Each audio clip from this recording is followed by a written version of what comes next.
Apa kamu tahu kalau sebenarnya warna matahari kita adalah hijau? Oke, bercanda. Kenyataannya di saat yang sama, matahari bisa berwarna apapun yang kamu bayangkan. Tunggu, apa?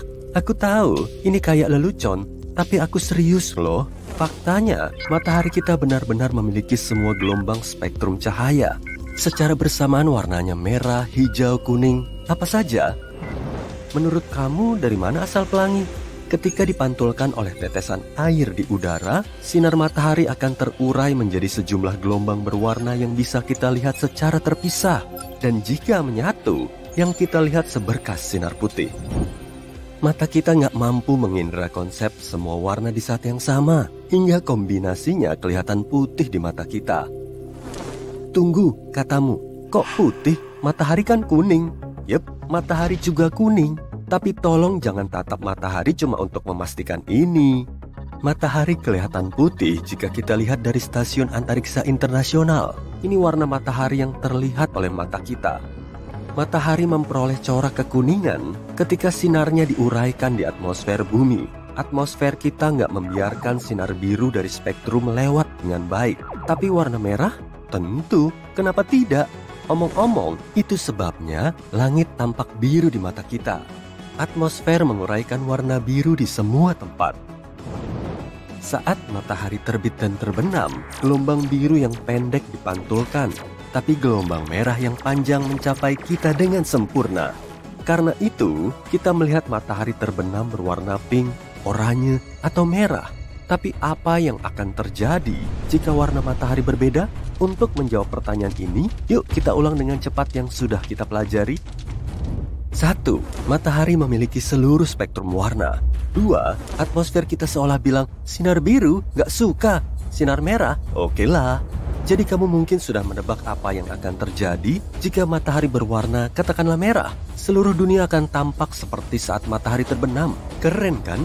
Kita bahkan gak usah menunggu sampai sore untuk mengagumi langit kemerahan, perairan oranye, dan bulan merah terang. Ya, keadaan akan lebih gelap dari biasanya, tapi masih lumayan lah.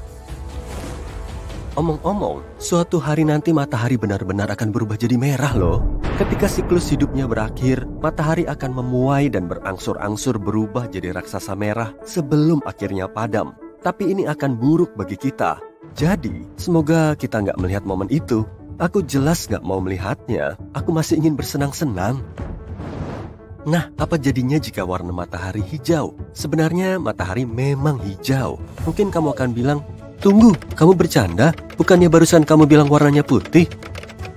Makasih udah nyimak. Tapi bukan gitu tepatnya kawan. Matahari cuma kelihatan putih. Tapi secara teknis, suhunya sekitar 5.500 derajat Celcius. Dan puncak panjang gelombang spektrum matahari cocok dengan corak hijau biru. Tapi untuk memastikan bahwa warna matahari benar hijau, kita harus meredam spektrum lain yang bisa dilihat. Kemudian atmosfer kita akan membiarkan warna hijau murni lewat. Lalu apa yang akan terjadi? Nah, semua akan jadi hijau dan juga agak gelap. Hadapi aja, gak mudah loh jadi hijau. Oke, kita lanjut. Nah, sekarang ayo kita warnai matahari biru. Sebenarnya, bintang biru memang benar-benar ada. Namanya raksasa biru. Untungnya, matahari kita bukan salah satu raksasa biru. Kenapa untung? Ya, karena raksasa biru adalah bintang muda dan cantik yang besarnya tak terbayangkan dan sangat-sangat panas.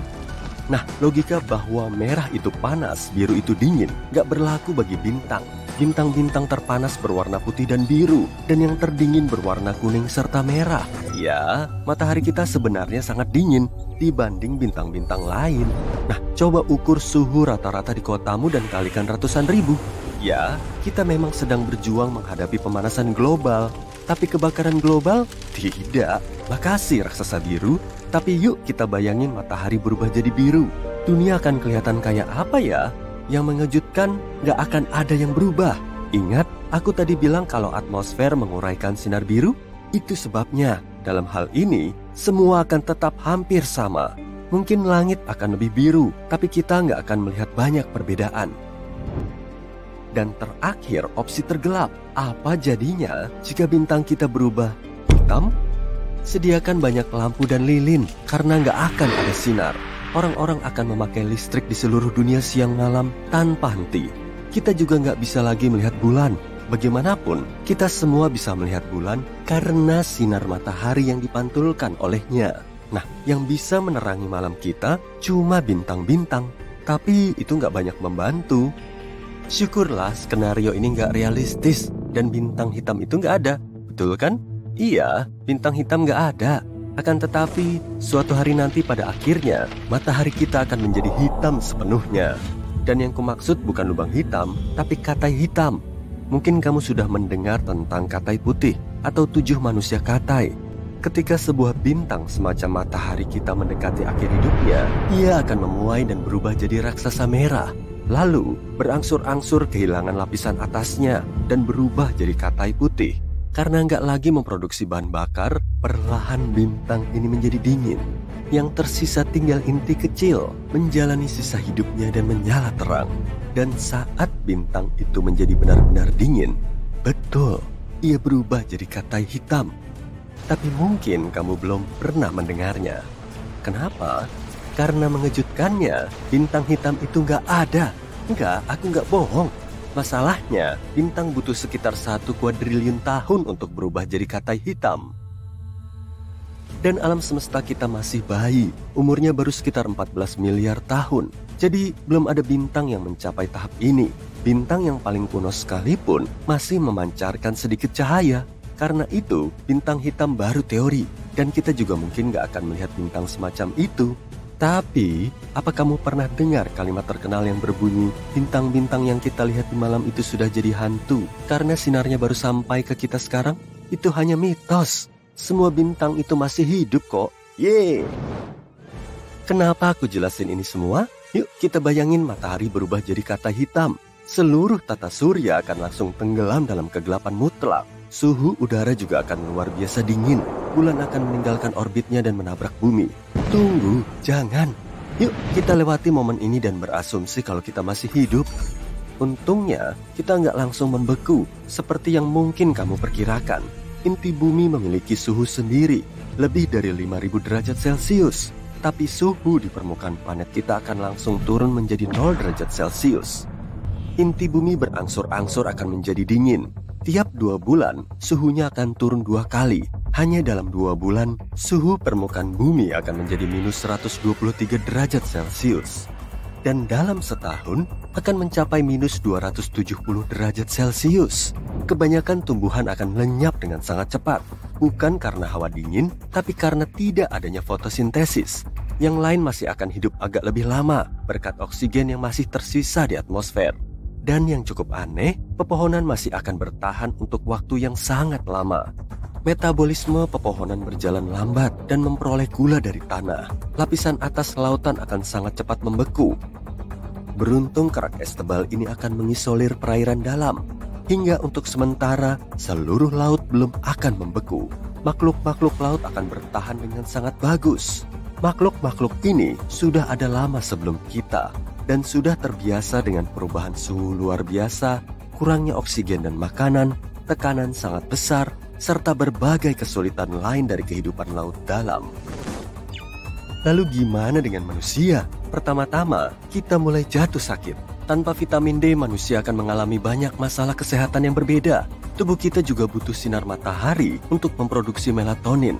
Melatonin ini membantu kita memahami kapan kita harus tidur dan bangun. Jika manusia nggak punya hormon ini, tubuh akan jadi sangat bingung dan nggak akan mengerti apakah tubuh butuh tidur atau tidak. Itu berarti banyak orang akan mengalami insomnia. Tapi kita masih bisa bertahan. Kita punya 2 pilihan. Membangun kapal selam raksasa dan turun ke kedalaman lautan yang lebih dekat dengan inti bumi, atau menetap di permukaan, menjalani hidup di lokasi tertentu yang memiliki sumber energi geotermal. Di Islandia misalnya, kita juga bisa tinggal di dekat gunung berapi. Panas gunung berapi akan cukup untuk menghangatkan kita untuk waktu yang lama. Penglihatan kita akan beradaptasi dengan gelap, tapi di titik tertentu, kemampuan melihat kita akan mencapai kondisi maksimum. Jadi, kita harus terbiasa hidup dalam kegelapan total. Tapi siapa yang tahu, mungkin kita akan bisa beradaptasi dengan kehidupan seperti ini. Jadi mana yang akan kamu pilih? Hidup di dasar laut dalam kapal selam atau tinggal di permukaan di dekat gunung berapi? Matahari kita kenapa tuh?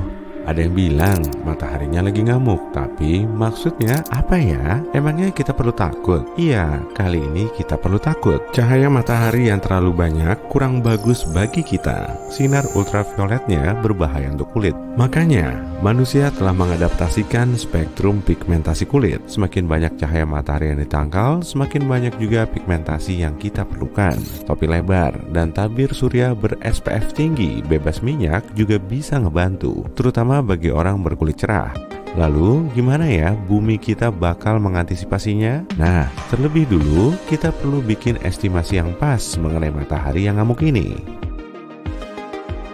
Matahari memasuki siklus aktif, tenang dan aktif lagi tiap 22 tahun dan pasang surutnya terjadi tiap 12 tahun. Penyebab kejadian ini masih belum diketahui dan cuma terjadi begitu aja. Mungkin memang ada alasannya sih, tapi para saintis belum bisa mastiin. Yang mereka tahu, tiap siklusnya dibarengi dengan pergantian kutub magnet matahari. Peristiwa ini cukup bikin kaget, apalagi kutub magnet bumi nggak pernah kebalik selama 600.000 tahun terakhir. Belakangan ini, matahari terlihat sangat tenang dan kondisi terkalemnya udah berlangsung lebih dari 100 tahun yang lalu. Kondisi ini juga bikin kita bertanya-tanya. Siklus aktif, tenang, dan aktifnya telah berubah jadi aktif, tenang, dan tenang lagi. Itu pun masih berubah-ubah. Tapi aku mau ngebocorin soal prediksi kondisi matahari dalam beberapa tahun ke depan. Sebutan tenang, aktif, dan ngamuk ini ditentukan dari jumlah radiasi energi tinggi yang terlepas. Dan untungnya cahaya tampak pada matahari nggak banyak berubah, sehingga kita bisa terhindar dari masalah serius. Kalau matahari 6% lebih redup, bumi akan membeku. Tapi kalau cahayanya 6% lebih terang, bumi akan terbakar. Cara termudah untuk cari tahu aktivitas matahari adalah dengan mengamati bintik matahari. Semakin banyak bintiknya, maka semakin tinggi aktivitasnya. Diagram kupu-kupu bisa melacak aktivitas bintik matahari tiap 12 tahun. Caranya dengan nunjukin proses hilang dan munculnya bintik matahari secara berkala di berbagai bagian matahari. NASA memprediksi matahari tengah memasuki siklus tenang seperti siklus sebelumnya, tapi kelihatannya juga nggak begitu. Saat ini, matahari kita memasuki siklus ke-25. Siklus 12 tahunan ini dicatat pertama kali pada tahun 1755. Dan siklus aktivitas matahari ini diperkirakan akan mencapai puncaknya pada tahun 2025. Jumlah bintik matahari yang terlihat telah melampaui perkiraan NASA. Jadi kelihatannya siklus ini nggak akan tenang. Bumi diprediksi akan mengalami radiasi ledakan matahari super aktif selama beberapa tahun ke depan. Di awal Februari tahun ini, 40 dari 49 satelit komunikasi SpaceX di atas atmosfer bumi hancur lebur oleh ledakan matahari, angin surya, atau gas plasma elektromagnetik berkecepatan tinggi dari matahari telah menekan atmosfer bumi hingga menyebabkan satelit Elon Musk kehilangan integritas orbitnya, kemudian jatuh lagi ke bumi. Bintik matahari memang kelihatan hitam, tapi sebetulnya nggak gelap. Hanya saja nggak seterang permukaan matahari. Untuk lebih jelasnya, kamu bisa nyalain bohlam 25 watt di dekat bohlam 100 watt. Bohlam yang 25 watt kelihatan gelap kan? Begitupun dengan bintik matahari. Objek ini selalu muncul berpasangan karena pengaruh badai magnetik di dalam gas plasma. Satu bintiknya bermuatan magnet positif dan satunya lagi negatif. Jarak di antara kedua bintik bisa berkali-kali lipatnya bumi, dan disinilah arus listrik mengalirkan busur api yang berasal dari gas terionisasi. Suar matahari juga nggak kalah penting.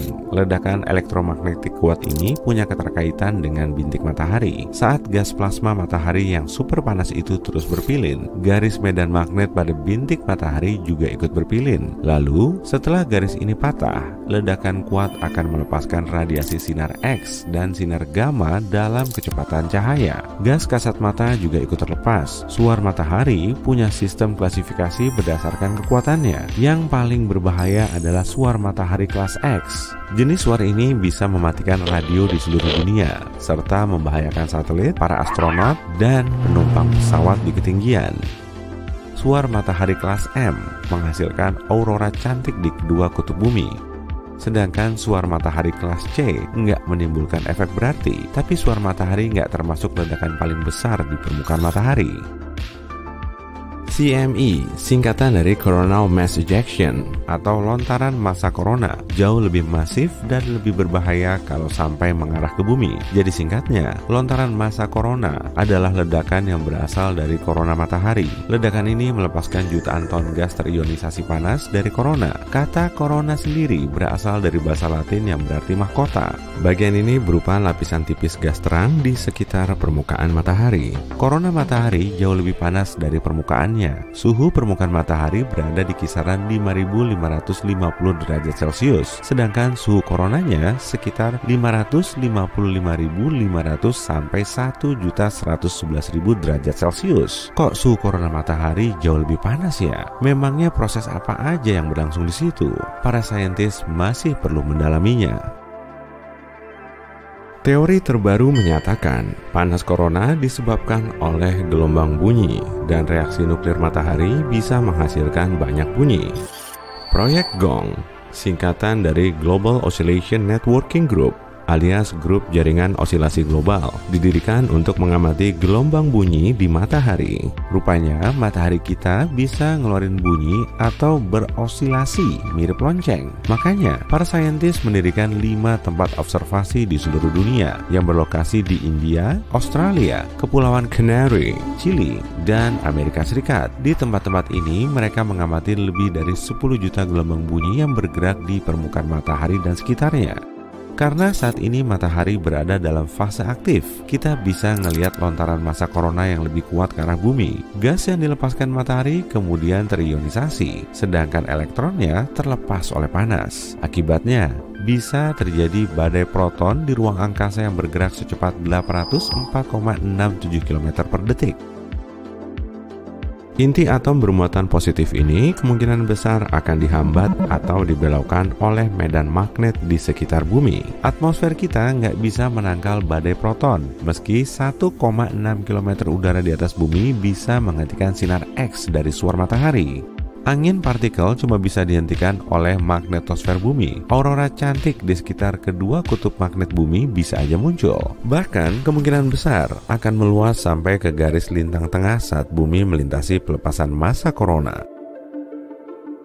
Amerika Serikat baru aja meluncurkan probe antariksa menuju korona matahari. Area ini bisa meluas sampai berkilo-kilometer. Bahkan Parker Solar Probe telah menjelajahi permukaan matahari sejauh 6.276.442 km atau sekitar 1/10 kalinya jarak matahari ke Merkurius. Meski terpapar suhu setinggi 1.315,5 derajat Celcius, probe ini tetap berada pada suhu ruangan. Pelindung panas dari komposit karbon setebal 11,43 cm mampu melindungi teleskop dan magnetometer di dalam probe. Semua perangkat ini digunakan untuk mengukur intensitas angin surya. Kelima antena yang mengarah ke gas corona terbuat dari alloy yang bisa menahan suhu ekstrim.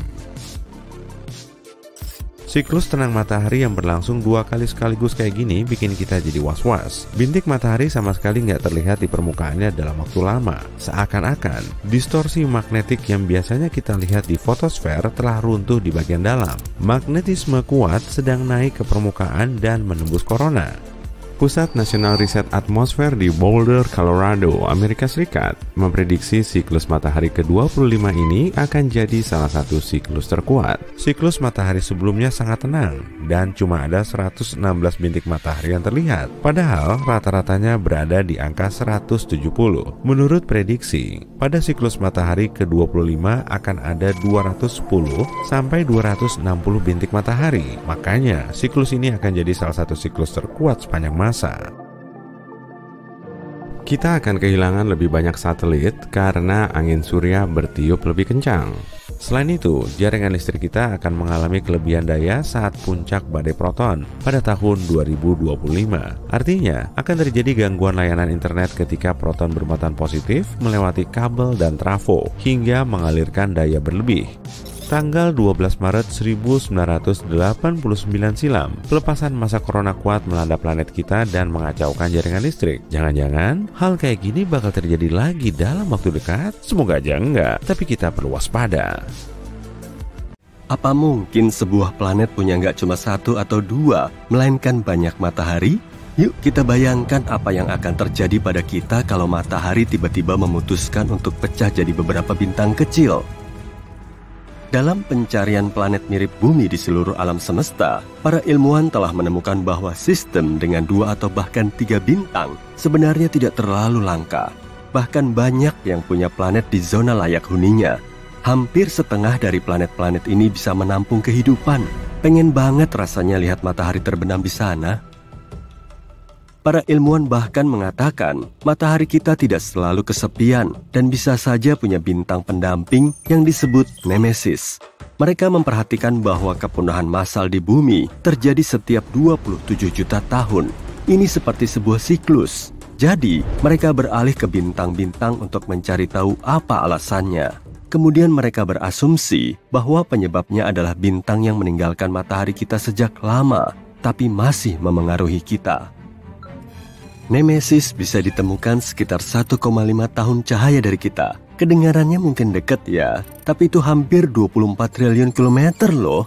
Pasti seru naik mobil ke sana, cuma butuh 50 juta tahun kok. Nah, setiap kali melewati orbitnya, Nemesis bisa memengaruhi awan Oort. Awan Oort adalah area di sekitar tata surya kita tempat komet terbentuk. Keberadaannya belum terbukti, tapi para ilmuwan lumayan yakin tentangnya. Jadi, komet terbentuk di dalam awan ini dan kemudian masuk ke tata surya. Meski sangat jauh, bintang kedua dalam sistem ini bisa punya pengaruh yang besar. Tapi gimana kalau ada sistem dengan 4 bintang atau bahkan lebih? Apa mungkin? Sebenarnya, mungkin aja, tapi makin banyak objek langit yang ada di dalamnya, makin sulit jadinya. Orbitnya jadi nggak stabil dan kacau banget. Dalam mekanika bintang, ini disebut masalah trisurya. Sangat sulit memprediksi orbit objek-objek dalam sistem seperti ini. Biasanya, orbitnya sangat acak dan unik. Isaac Newton adalah orang pertama yang menyadarinya. Dia mencoba menerapkan penemuan gravitasinya ke bumi, bulan, dan matahari. Dia pun kesulitan. Tidak mudah untuk memahami bagaimana 3 objek bintang mengorbit begitu stabil di sekitar satu sama lain. Dan itu cuma planet dan satelit. Bagaimana kalau memasukkan beberapa bintang? Aku senang ada orang lain yang mau memperhitungkannya. Aku ya. Ngomong-ngomong, kita tahu bahwa sistem trisurya sangatlah kacau. Tapi gimana kalau sistem dengan lebih banyak bintang? Itu amat sangat langka. Pada tahun 2021, NASA menemukan sistem 6 bintang. Itu nggak masuk akal. Yang pasti nggak ada planet di dalamnya. Tapi siapa tahu, mungkin kelak kita bakal nemu sistem seperti itu juga. Di dunia seperti itu, tarian gravitasinya sangat kompleks. Dibutuhkan kondisi yang sangat spesifik untuk menyatukan semuanya. Itu kayak berjalan di seutas tali di atas jurang. Dengan mengingat semua ini, coba bayangkan apa yang akan terjadi kalau matahari tiba-tiba berubah jadi beberapa bintang kecil. Kita butuh simulasi yang sangat mendetail, atau kita mungkin butuh belasan simulasi untuk bisa membayangkannya. Karena kalau enggak, kita cuma punya beberapa opsi.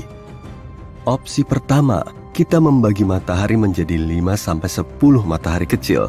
Sekarang, kita sebar semuanya berdekatan. Semua matahari ini akan menghancurkan sistem kita dalam beberapa jam aja. Yap. Semua sistem bintang, termasuk milik kita, bergerak konstan melintasi alam semesta. Jadi, semua bintang akan segera saling bertabrakan. Tabrakan ini akan mengarah pada terbentuknya supernova. Sistem kita bakalan berubah jadi nebula yang indah dan warna-warni. Bagi kita, itu akan terjadi hanya dalam beberapa menit. Kita bahkan gak sempat merasakan apapun. Dan semua planet di tata surya lama akan segera berubah jadi debu antariksa yang berkilau. Tapi itu bukan pilihan terbaik kan? Kita lihat apa ada opsi lain. Opsi kedua, karena nggak bisa ditaruh saling berdekatan, Coba kita atur sejauh mungkin. Kalau ini yang terjadi, semua bintang itu bakalan pergi begitu aja. Dadah! Gaya gravitasi bintang-bintang itu terlalu lemah untuk menyatukan semuanya. Semua matahari itu akan meninggalkan tata surya, terbang ke angkasa luar dengan arah yang acak. Setelah itu, planet-planet lainnya akan keluar dari orbitnya, termasuk planet kita yang malang tentunya. Kita akan menjadi planet pengembara. Awalnya, kita bahkan gak sadar bumi sudah keluar dari orbitnya. Dan kita gak sempat melakukan apapun sampai cuaca jadi dingin banget. Sungguh akhir yang menyedihkan dan puitis. Yang pasti, hasil dari kedua opsi tadi kayaknya menyedihkan ya.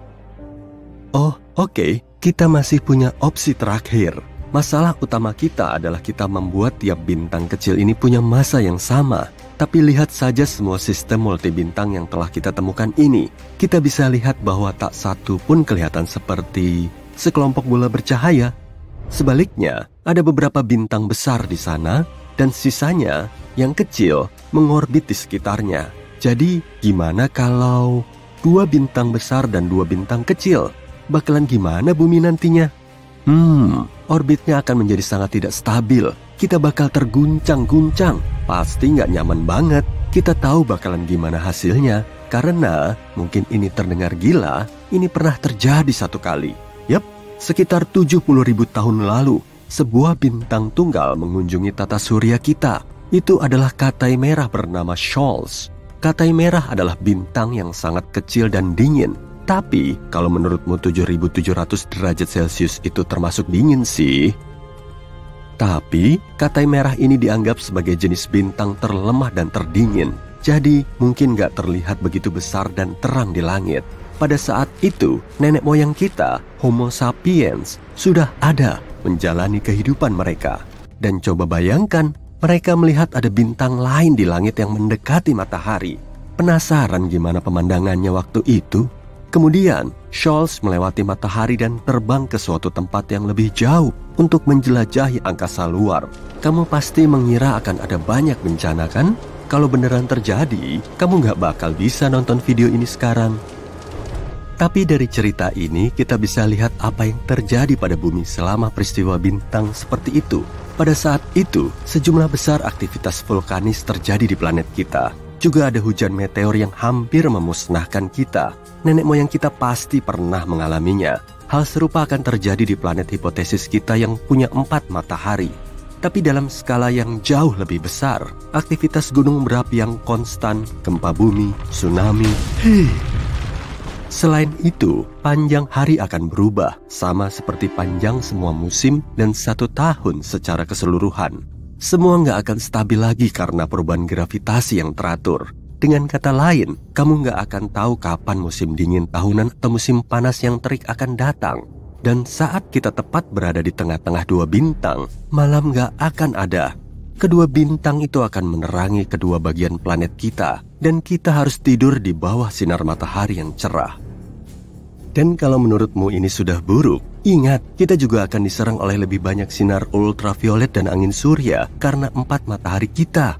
Warnanya juga akan berubah. Matahari akan jadi Katai Merah yang warnanya jingga merah mencolok di langit. Kita juga akan melihat lebih banyak gerhana matahari, tapi bukan bulan, matahari yang akan menutupi matahari lainnya. Mungkin cuma akan sedikit lebih gelap. Jujur, mustahil akan ada yang bertahan di bumi setelah semua ini. Mungkin aja sih, tapi silakan coba 100 simulasi sendiri kalau kamu ingin memastikan. Tapi secara teori, kita bisa bertahan dalam sistem bintang biner sederhana. Misalnya, di salah satu sistem yang terdiri dari 2 bintang berdekatan.